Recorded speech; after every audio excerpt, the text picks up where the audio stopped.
An intimate mixture of ferric oxide Fe2O3 and aluminium Al is used in rocket fuel. इन्होंने कहा कि rocket fuel में देखा तो Fe2O3 और एल्यूमिनियम को मैंने यूज किया।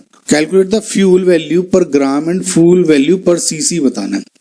पहले सबसे पहले फ्यूल वैल्यू निकालेंगे, फ्यूल वैल्यू फिर ग्राम से डिवाइड कर देंगे यानी मॉलिक्यूलर मास से, और फिर वॉल्यूम निकालेंगे, डेंसिटी दी हुई है तो उससे आराम से निकल जाएगी। सबसे पहले Fe2O3 जब Al से निकलेगा रिएक्शन तो सिंपल क्या है, Al2O3 में कन्वर्ट हो जाएगा, सिंपल रिडॉक्स टाइप की रिएक्शन है ये, और ये कन्वर्ट हो जाएगा आपका Fe में। जब आप बैलेंस करेंगे तो 2 एल्यूमिनियम और 2 Fe हो जाता है। Okay, now heat of reaction इसकी निकाल लें, अगर देखिए एंथैल्पी इसकी हीट ऑफ फॉर्मेशन दी हुई है दोनों की, तो हीट ऑफ जो रिएक्शन निकाल लें आप सबसे पहले। देखिए क्या है, देखिए कैलकुलेट द फ्यूल वैल्यू पर ग्राम। अब देखिए फ्यूल वैल्यू क्या है, ये जब यूज कर रहे हैं रिएक्शन तो एनर्जी निकल रही होगी, ये इसमें कन्वर्ट हो गया प्लस कुछ एनर्जी रिलीज हो रही होगी। जो एनर्जी रिलीज हो रही है वो हीट ऑफ रिएक्शन हो जाएगी ऑब्वियसली। तो हीट ऑफ रिएक्शन क्या होगा, क्योंकि इसमें हीट ऑफ फॉर्मेशन दी हुई है तो enthalpy of sigma HF of product minus sigma HF of reactant, क्योंकि इसमें हीट ऑफ फॉर्मेशन दी हुई है। प्रोडक्ट में क्या होगा, Al2O3 की यानी -399 राइट, प्लस Fe की एलिमेंटल स्टेट है प्योर 0 हो जाएगी, सिमिलरली ये भी 0 हो जाएगी, तो माइनस ये क्या हो जाएगा Fe2O3 हो जाएगा यानी माइनस इंटू माइनस 199। सो ये जब हीट ऑफ रिएक्शन होगा ये फाइनल हो जाएगा -200 किलो कैलोरी पर मोल, ये याद रखिए पर मोल था यहाँ पे।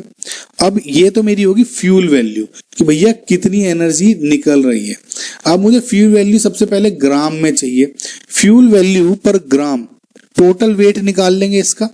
Fe2O3 प्लस एल्यूमिनियम का मुझे मास निकालना है तो कैसे निकालेंगे आप, देखिए 56, देखिए इसका हो गया 56, इसका हो गया 16 मॉलिक्यूलर एटॉमिक मास और एल्यूमिनियम का हो गया 27, राइट गाइस। तो ये पूरा का पूरा 2Al है, इसको ऐसे यूज करें तो इसका जो रिएक्शन है वो कैसे यूज होगी, ट्वाइस ऑफ Fe यानी 56 plus 3 into 16 plus twice of aluminium यानी 27। इसको जब सोल्व करेंगे तो 214 ग्राम हो गया, यानी फ्यूल वैल्यू पर ग्राम के लिए -200 को 214 से डिवाइड कर दें तो 0.93 किलो जूल पर ग्राम आ गया। समझ में आएगा इस आपको। अगेन अब मुझे निकालने फ्यूल वैल्यू पर सीसी। देखिए ये वैल्यूज हो गई, फ्यूल वैल्यू सीसी कैसे निकलेगी, देखिए डेंसिटी क्या होता है, mass per unit volume. Okay, so volume होता है मास, देखिए मास क्या हो गया, वॉल्यूम हो गया mass upon density, right guys. So volume पहले मैं निकाल लू Al2O3 का, right, volume of Al2O3 plus इसका 2Al का, Al का, तो क्या हो जाएगा, डेंसिटी दी हुई है देखिए Al की और इसकी, तो मास अपॉन डेंसिटी यानी एटॉमिक मास कितना हो गया Al2O3 का, इसे सोल्व करेंगे तो क्या हो जाएगा 160।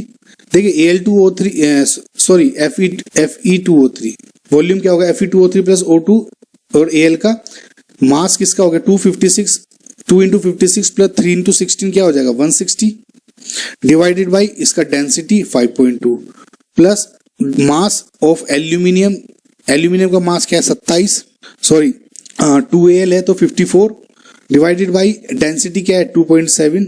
देखिए 2Al आपको कंफर्म यूज करना है और इसको जब आप सोल्व करेंगे तो ये वैल्यू आपकी आ जाती है 50.77 cc, राइट गाइस। सो फ्यूल वैल्यू क्या है -200, अगेन -200 को अब इस वॉल्यूम से डिवाइड कर दें तो क्या आ जाएगा 3.94 यानी fuel value plus volume CC.